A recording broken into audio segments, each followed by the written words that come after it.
So nandito po tayo sa Church of Annunciation na kung saan dito po ang lugar na kung saan ipinaalam sa mahal na Birhen na Maria na siya po ay maging ina ng ating Panginoong Hesukristo. So papasok po tayo sa simbahang ito ng simbahang Katoliko. Ito po yung Basilica of the Annunciation. So napakaganda po ng simbahan. El Evangelio de San Lucas empieza posteriormente hablándonos de la anunciación, tanto del ángel Gabriel a la Virgen María y también de la celebración.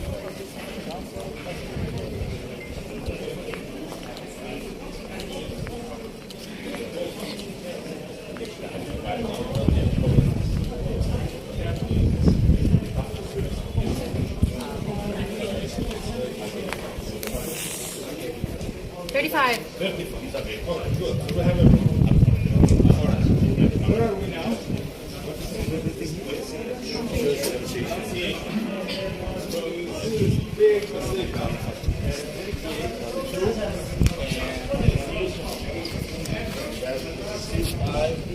Mama Mary from Angel Gabriel. Okay, telling her about her pregnancy. Okay. This is a very holy place, a very important place in the city of Nazareth, which used to be a small village during the time of Jesus, right? So it used to be a small village of Nazareth 2,000 years ago, and it has homes of the villagers. And one of those homes became important, right? Because it was the place where Mama Mary stayed. Amen. Okay? And of course, this big basilica is erected on the home of Mama Mary. So I want to show you a picture of what you see inside. So ito po tayo sa lugar na tinitirahan ng mahal na Birhen na Maria. At dito po There is this floor, and then there is underground. dumating si Saint Gabriel upang ipaalam ang misyon ng mahal na Birhen Maria sa kaligtasan ng sangkatauhan. Next door, there's a church dedicated to Saint Joseph, in the place where Saint Joseph lived. Okay? So these two, we are in the same neighborhood of ancient Nazareth. Okay? The place where Mama Mary and Saint Joseph stayed. Okay? Also, a very important event, not only Angel Gabriel came to Mary, you can see here in the facade of the church, talking about, of course, you see the angel coming to tell Mary, Angel Domini, and Maria, everything in Latin. And of course, he's telling her about the birth of Jesus and her being pregnant with Jesus, but also the Word in her womb became flesh and dwelt among us. So this is also another important thing. This is what we see written about the gate. Verbum caro, baptism est abitivit in nubis. Right? The Word became flesh and dwelt among us. Okay, so the place of the reincarnation of God in human flesh took place here, also in Nazareth. Also, we find the different evangelium, the gospel writers, St. Matthew, St. Marcos, St. Lucas, St. Jonas, also embedded here in St. This is a very modern church. It was built in 1969 by Giovanni Mozzo, but it's built on top of an ancient church that also itself was on a previous home that belonged to Mama Mary from the first century. Okay? So we're going to go inside, and when we're inside, we need to be very quiet. I will point you to the crypt of the church to see the holy part. Here's the holiest part at the bottom, where you can visit, and then we're going to go upstairs. Okay, Father? Love thy neighbors dahil ito Sam.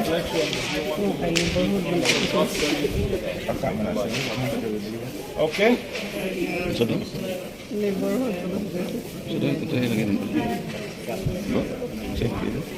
Silingan ko na si Mama Mary o si Joseph.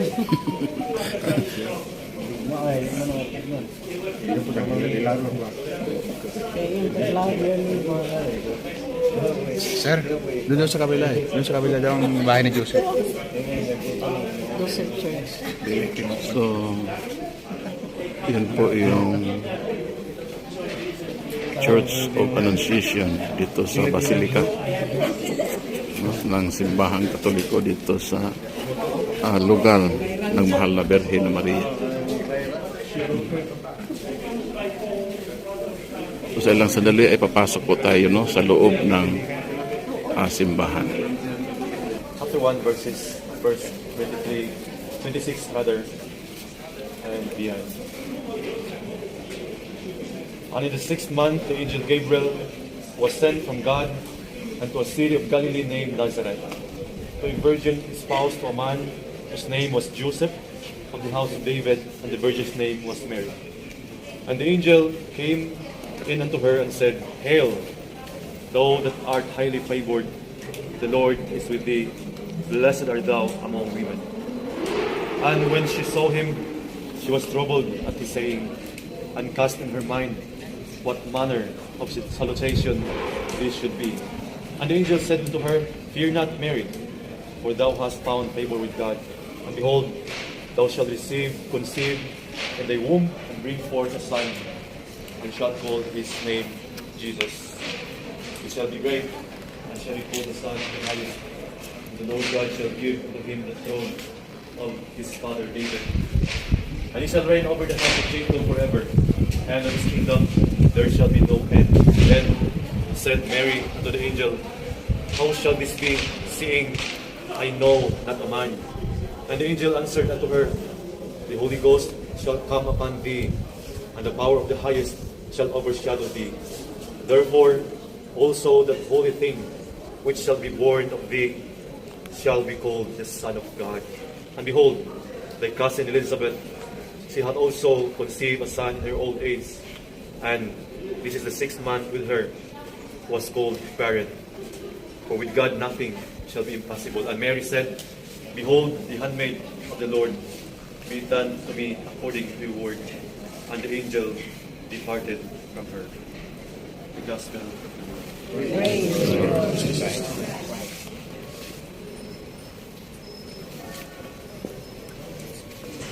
So sa itong magsulod dito, nulahi sa mga kasundan na itong mga pilgrimage sites, let us try our best to maintain solemn silence. Kana bang masud ka with a heart na nag-meditate, nag-ampong, nagpasalamat. Sam? Okay, my friends. Yes. I've seen different nations here. Oh, good question. Is there Philippines? Right on the entrance. It's where they're standing. It's okay. On the way out, it's okay. There is. On the way out, we will be exiting the same place. We'll take pictures with the Philippine mosaic. Of course. That's the most important Catholic nation in the Philippines. Amen.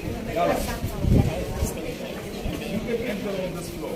No need to go this way. But enter in this floor, it's nice. And there's no need to go up. But enter the church and stay on this floor. Come. Angel Gabriel will give you the wings. So, papasok na po tayo sa simbahan.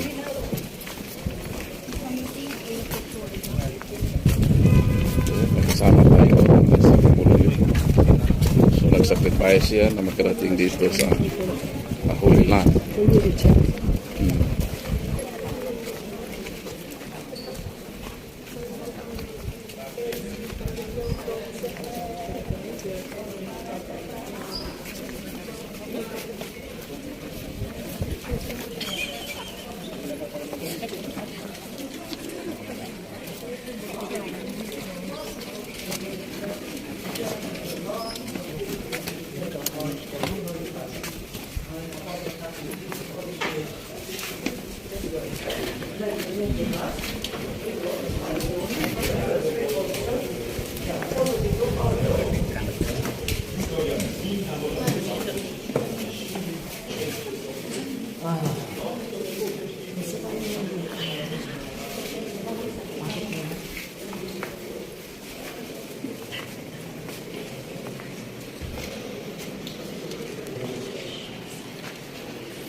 Nandito na po tayo sa loob ng Church of Annunciation.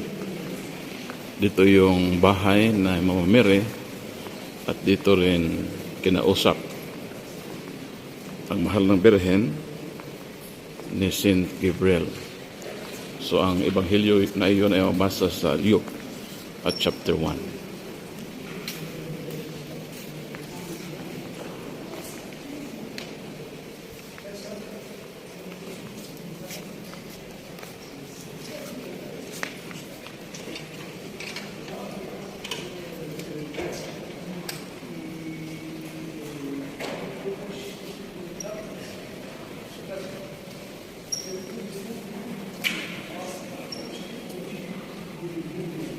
Dito sa lugar na ito ay sinabi ni si Angel Gabriel, "Hail, full of praise, the Lord is with you. Blessed are you among women."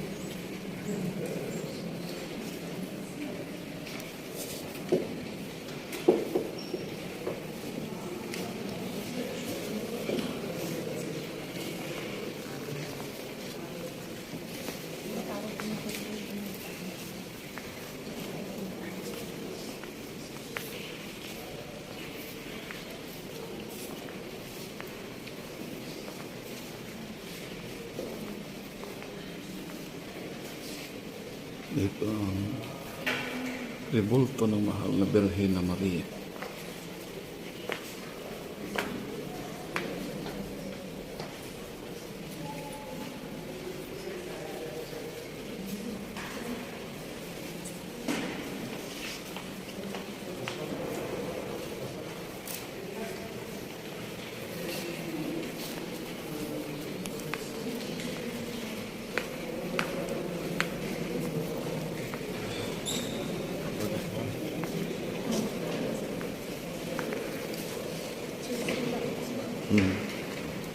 At yung doon ang table na kung saan ay isinasagawa ang banal na Eucharistia. At sa itaas ng table na yon ay may malaki pong butas. Pataas ito. At sa dulo ay may cross doon. So kuha po tayo doon sa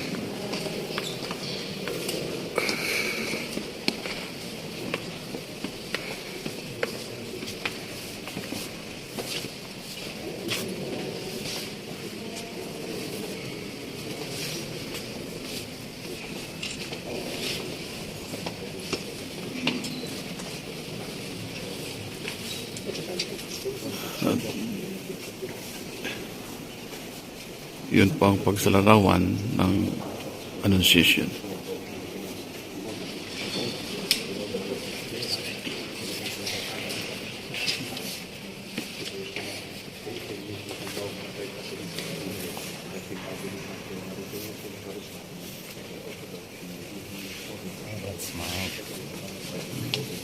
Yung isuot yung kamot mo.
Paul. Eh.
So ang ating nakikita ng mga sulat dito sa wall, ito po yung mga statement ng mga santo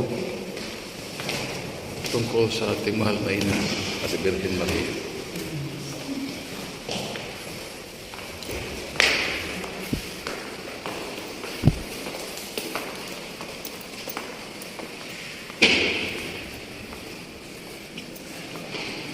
Ito po yung second floor. So, ikalawang andana ng simbahan dito sa The Church of Annunciation.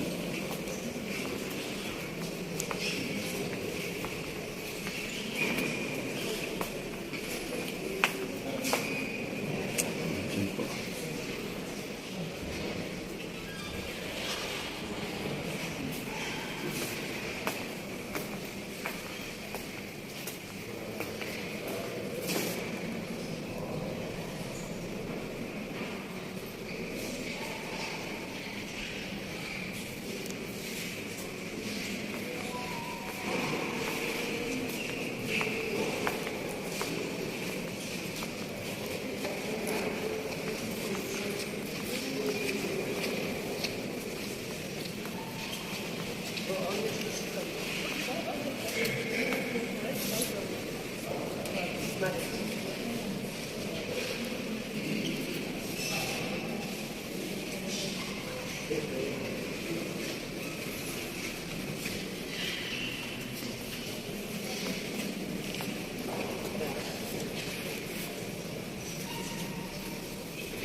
So yun po yung pinakatuktok.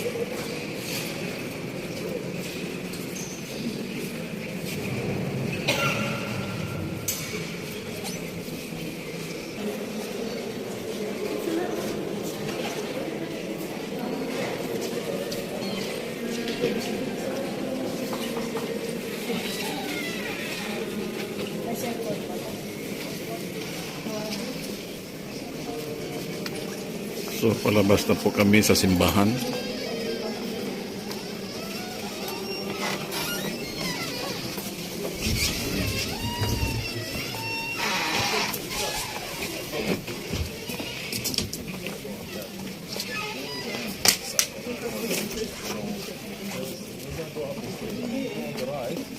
There's the wrap.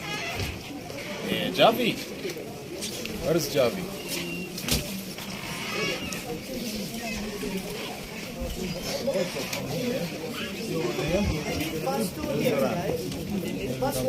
Javi, listen. is a ramp. There's a ramp. And we're going to walk up there. Yeah, she can reach there. There is a ramp on this side. Okay?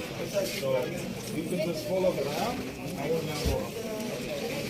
Okay, my friends, listen. Where are the two leaders? Ito sa exit, nakikita natin yung larawan ni Mama Mary, Mater Ecclesia or Mother of the Church.